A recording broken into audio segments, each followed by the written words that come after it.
अवधूत चिंतन श्री गुरुदेव दत्त श्री स्वामी समर्थ।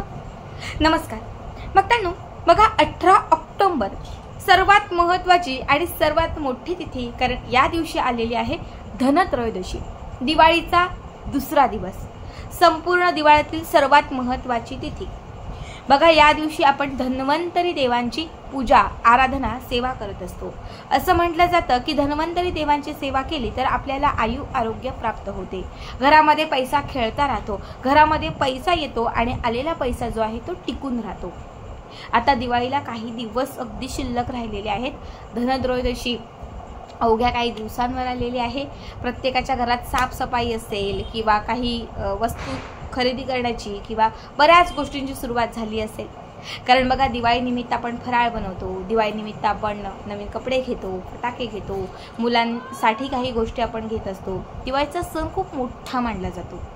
या दिवाळीत जर तुम्ही खूप काही नाही केलं किंवा खूप जास्त नाही तुम्हाला जमलं तरीही चालेल, पण धनत्रयोदशीच्या दिवशी हे वस्तू खरेदी करून तुम्हाला आणायची आहे आणि ती वस्तू तुम्हाला तुमच्या तिजोरीत, तुमच्या कपाटात, तुमच्या व्यवसायाच्या गल्ल्यात आणि तुम्हाला तुमच्या देवघरात ठेवायची आहे।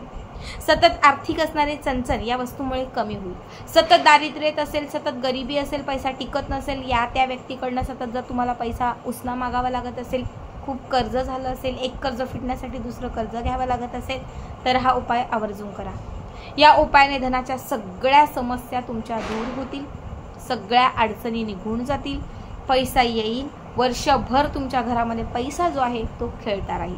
सगळ्यात पहिली गोष्ट मी तुम्हाला सांगेल की दिवाळीला काहीच दिवस शिल्लक राहिलेले आहेत, त्यामुळे महिलांनी काही गोष्टी आत्ताच करायच्या आहेत। घरात खूप जर घाण असेल, कुठेतरी जळमट झालेली असेल तर ती काढून टाका, कारण बघा लक्ष्मी प्राप्तीसाठी खूप सेवा करतो, उपाय करतो, पण जर घरातच घाण असेल तर लक्ष्मी कितीही काही केलं तरी येणार नाही। म्हणून घराची स्वच्छता करा। घरामध्ये जर काही तुटलेल्या फुटलेल्या वस्तू असतील तर त्या घराच्या बाहेर काढा। काही जर विद्युत उपकरणे तुमच्या घरामध्ये जळालेली किंवा बंद पडलेली असतील तर ती घराच्या बाहेर काढा। तुटके फाटके काही कपडे असतील, काही तुटलेल्या फाटलेल्या काही चपल्या असतील तर त्या घराच्या बाहेर काढा।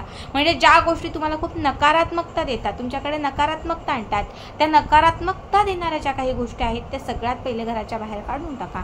बऱ्याच वेळा काय होतं की आपली नखं वाढलेली असतात, मग ऐन वेळी आपण ती नखं काढतो। लक्षात ठेवा, दिवाळीचे सगळेच दिवस हे अत्यंत शुभ आहेत आणि त्या शुभ दिवसांमध्ये चुकूनही आपल्याला नखं काढायची नाहीत। उद्या शुक्रवार आहे, खूप चांगला दिवस आहे, उद्याच्या दिवशी तुम्ही नखं काढू शकता। शनिवारपासून आपल्याला अजिबात नखं जी आहेत ती काढायची नाहीयेत। आता मी तुम्हाला जो उपाय सांगणार आहे त्यासाठी तुम्हाला लागणारी जी वस्तू आहे, मी तुम्हाला 3 वस्तू सांगणार आहे, तिघांपैकी कुठलीही एक वस्तू आणा। घरात खूप नकारात्मकता असेल, घरात सतत क्लेश होत असतील, घरात सतत एक निगेटिव्हिटी असेल, आजारपण असेल, तर तुम्हाला धनत्रयोदशीच्या दिवशी तुरटी खरेदी करून घरी आणायची आहे। एरवी लोक सोनं चांदी यांची खरेदी करतात, आता प्रत्येकाला सोनं चांदी खरेदी करणं शक्य आहे असं नाही, त्याऐवजी आपण तुरटी खरेदी करायची आहे। ही तुरटी 1, 2, 4 कितीही तुम्ही आणू शकता। घरात आणलेली जी तुरटी आहे ती लाल फडक्यात बांधायची आहे। 4 तुरट्या आणल्या तर 4 फडक्यात बांधा, 5 तुरट्या आणल्या तर 5 फडक्यात बांधा। जेवढ्या तुरट्या आणल्यात म्हणजे जेवढे तुरटीचे खडे आणलेले आहेत ते तुम्हाला लाल फडक्यामध्ये बांधायचे आहेत, एक वेगवेगळा, ठीक आहे। आता ह्या तुरटीच्या केलेल्या पोटल्या देवघराच्या समोर तुम्हाला ठेवायच्या आहेत। प्रत्येक तुरटीच्या पोटलीवरती तुम्हाला हळदी कुंकू अर्पण करून त्याचं पूजन करायचं आहे। प्रत्येक तुरटीला धूप दीप तुम्हाला ओवाळून घ्यायचा आहे।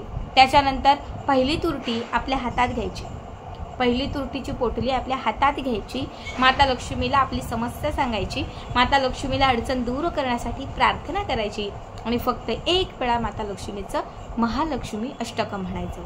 नमस्ते सु महामाये श्रीपीठे सुर पूजिते शंखचक्र गदा हस्ते महालक्ष्मी नमस्तुते। संपूर्ण महालक्ष्मी अष्टकं म्हणून झालं की त्याच्यानंतर ही जी कापडात बांधलेली तुरटी आहे ही आपल्या तिजोरीत ठेवून द्यायची। दुसरी तुरटी आपण घेतलेली आहे, ही तुरटी सुद्धा हातात घेऊन माता लक्ष्मीला अडचण सांगून घरात सुख समृद्धी प्राप्त करण्यासाठी प्रार्थना करून पुन्हा महालक्ष्मी अष्टकं म्हणून ही दुसरी तुरटी जी आहे व्यवसायाचा गल्ला असेल तर व्यवसायाच्या गल्ल्यात ठेवायची। व्यवसाय तुमचा नसेल, नोकरी वगैरे असेल, तुमची पर्स असेल, तुमची बॅग असेल तर त्यात तुम्ही ठेवू शकता। तिसरी तुरटी जी आहे ती तुम्हाला तुमच्या देवघरातच ठेवायची आहे आणि चौथी तुरटी जी आहे ती अभिमंत्रित करून तुम्हाला तुमच्या घरातील तुमच्या घरातील उत्तर दिशेला किंवा घराच्या मुख्य प्रवेशद्वाराला ठेवायचे आहे. घराचा उत्तर भाग हा धन देणारा देवीचा किंवा लक्ष्मी प्राप्तीचा भाग मानला जातो किंवा घराचा मुख्य प्रवेशद्वार हा सुद्धा लक्ष्मी प्राप्तीचा सगळ्यात मोठा स्तोत्र मानला जातो. त्यामुळे मुख्य दरवाजाला किंवा घराच्या उत्तर दिशेला ही चौथी तुरटी तुम्हाला लाल कापडात बांधून ती ठेवायची आहे. बघा, जर धनत्रयोदशीच्या दिवशी तुरटीचे खडे लाल कापडात बांधून अभिमंत्रित करून जर तुम्ही या दिशेला या ठिकाणी ठेवले तर वर्षभर तुमच्या घरात सकारात्मकता राहील. कारण नकारात्मकता दूर करण्यासाठी तुरटी ही सर्वात प्रभावी मानली जाते. निगेटिव्हिटी असेल किंवा कुणाची सतत नजर लागत असेल, कुणी सतत तुम्हाला किंवा तुमच्या घरात काही पीडा आणत असेल, शत्रुबाधा असेल, काहीही असेल, घरामध्ये काही सतत आजारपण असेल, हे सगळंच्या सगळं तुमच्या घरातून कायमचं नष्ट होईल. ही तुरटी किती दिवस ठेवायची? तर तुम्ही 6 महिने ठेवा, वर्षभर ठेवा, ते तुमच्यावर आहे. दुसऱ्या उपायासाठी तुम्हाला लागणार आहेत धने. बघा, धनत्रयोदशीच्या दिवशी धन्यांना विशेष मान आहे. सोन्यापेक्षाही जास्त मान आहे. म्हणून तुम्हाला एक मुठभर धने बाजारातून किंवा किराणा दुकानातून विकत घ्यायचे आहेत आणि ते धने जे आहेत ते तुम्हाला एका प्लेटमध्ये ठेवायचे आहेत. एक छोटी प्लेट घ्यायची, त्या प्लेटमध्ये धने ठेवायचे आणि त्या धन्यांवरती गुळाचा खडा ठेवायचा. माता लक्ष्मीला हळदी कुंकू अर्पण करायचं किंवा धन्वंतरी देवांची तुमच्याकडे प्रतिमा असेल त्यांना हळदी कुंकू अर्पण करायचं, धूप दीप ओवाळायचा आणि त्याच्यानंतर हे मुठभर धने आणि त्याच्यावरती ठेवलेला गुळाचा खडा हा त्यांच्यासमोर ठेवायचा. म्हणजे हे धने ठेवत असताना तुमची इच्छा त्यांना सांगायची, धनात वाढ होण्यासाठी प्रार्थना करायची आणि तिथे बसून 16 वेळा माता लक्ष्मीचे महालक्ष्मी अष्टकं म्हणायचे. 16 वेळा महालक्ष्मी अष्टकं म्हणून झाले. तुम्हाला बसणं शक्यच नसेल, 16 वेळा नाहीच यामध्ये शक्य, तर 7 वेळा म्हणा. 7 किंवा 16 वेळा तरी महालक्ष्मी अष्टकं म्हणायचं आहे. त्याच्यानंतर जे धने आपण तिथे ठेवलेले आहेत ते धने तुम्हाला धनत्रयोदशीच्या दिवशी रात्रभर तिथेच ठेवायचे आहेत.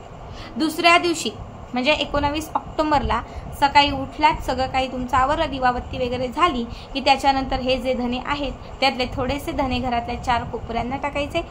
आपल्या घरातले जे 4 कोपरे आहेत, उत्तर पूर्व पश्चिम दक्षिण, या 4 कोपऱ्यांना टाकायचे. थोडेसे धने हे आपल्या घरातल्या तिजोरीत ठेवायचे. जिथे तुम्ही सोनं चांदी जे काही ठेवताय त्या तिजोरीत ठेवायचे.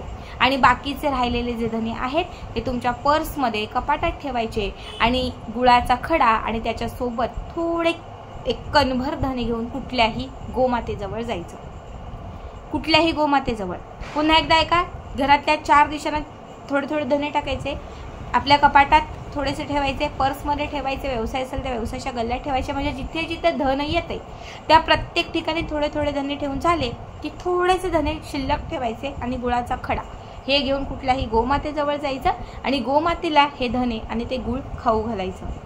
ज्या क्षणी गोमाता हे ग्रहण करेल किंवा खाईल त्या क्षणापासून तुमच्या आयुष्यात असणारी जी काही पैशांची समस्या आहे ती सुटत जाईल. कर्जातून मुक्तता होईल. त्या क्षणापासून तुम्हाला बरकत येईल, यश येईल, लक्ष्मी प्रसन्न होईल आणि तुमच्या आर्थिक समस्या दूर होतील. आता तिसरी वस्तू जी आहे ही तिसरी वस्तू आहे पांढऱ्या रुईचं मूठ.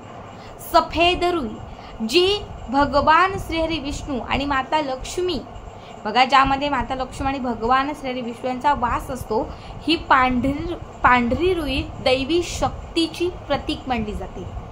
ह्याचंच एक छोटंसं मूळ तुम्हाला धनत्रयोदशीच्या दिवशी आपल्या घरी आणायचं आहे. हे मूळ स्वच्छ पाण्याने धुवून माता लक्ष्मीच्या समोर ठेवायचं. हळदी कुंकू धूप दीप सगळं काही त्याला अर्पण करायचं. हे पांढऱ्या रुईचं मूळ पांढऱ्या रंगाच्या कापडात किंवा कागदात घट्ट बांधायचं आणि धनत्रयोदशीपासून हे मूळ आपल्या जवळ ठेवायचं. पर्समध्ये, तिजोरीत, कपाटात कुठेही ठेवा. याने तुमच्याकडे नेहमी बरकत राहील, लक्ष्मीची प्राप्ती राहील, खूप कर्ज असेल ते कमी होत जाईल, पैशांच्या वाटा मोकळ्या होत जातील आणि कायम माता लक्ष्मी तुमच्या घरात स्थिर होईल. तीनही वस्तू खूप सोप्या साध्या आहेत. तिघांपैकी 1 आणा, 2 आणा, 3 आणा, एक तरी आवर्जून आणा. आजचा हा व्हिडिओ कसा वाटला कमेंट करा.